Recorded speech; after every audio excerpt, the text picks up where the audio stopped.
आइए चैप्टर 5 में example 16 solve करते हैं। पहले इस एग्जाम्पल को समझते हैं। एक टीवी सेट की कंपनी ने तीसरे वर्ष में 600 टीवी, सातवें वर्ष में 700 टीवी का उत्पादन किया। यानी थर्ड ईयर में उसने 600 टीवी, सेवंथ ईयर में 700 टीवी का प्रोडक्शन किया है। क्वेश्चन में दिया हुआ है कि प्रत्येक वर्ष में जितना भी प्रोडक्शन हो रहा है उसमें एक समान रूप से वृद्धि हुई है, यानी कि कॉमन डिफरेंस सेम है। हर वर्ष एक निश्चित संख्या में टीवी बढ़ रही है।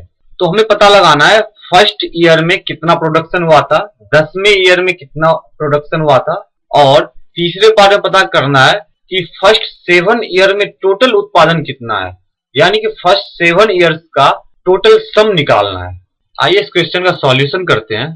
क्वेश्चन में दिया हुआ कि थर्ड ईयर में उसने 600 टीवी और सातवें ईयर में उसने 700 टीवी का प्रोडक्शन किया है, यानी कि A3 is equal to 600, A7 is equal to 700।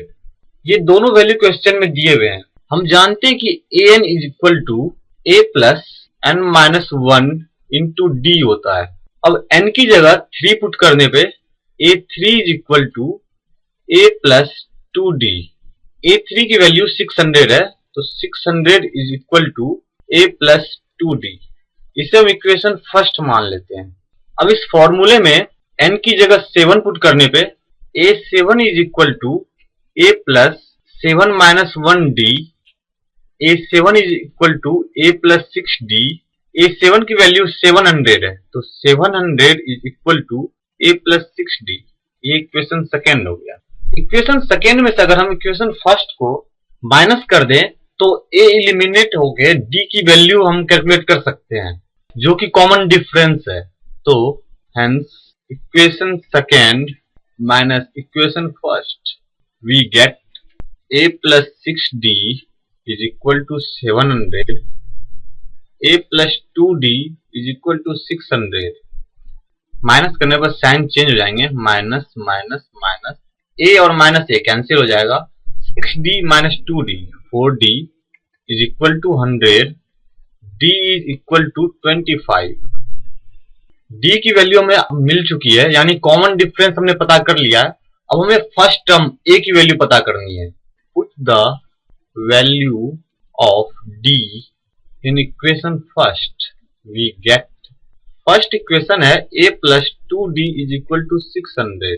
इस इक्वेशन में D की वैल्यू 25 पुट करने पे A plus 2 into 25 is equal to 600। That is A is equal to 600 minus 50। A is equal to 550।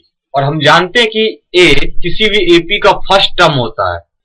Therefore production of TV sets in the first year is equal to 550। Question का first part solve हो चुका है। अब हमें second part में 10th year की production पता करनी है कि 10वें ईयर में कितना प्रोडक्शन हुआ था। सेकेंड पार्ट में हमें A10 की वैल्यू निकालनी है। हम जानते हैं कि AN is equal to A plus N minus 1 into D होता है, जहां A फर्स्ट टर्म होता है AP का और D कॉमन डिफरेंस होता है।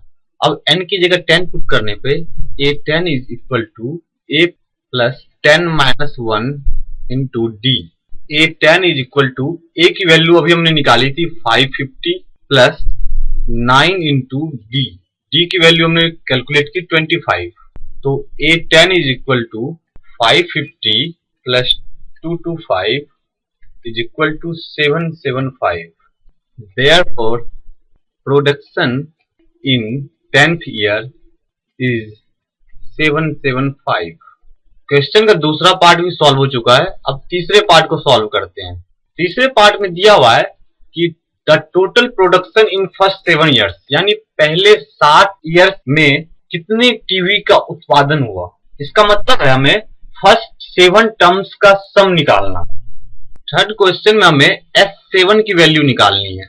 हम जानते हैं कि Sn इज इक्वल टू होता है n upon 2 bracket 2a plus n minus 1 into D bracket close.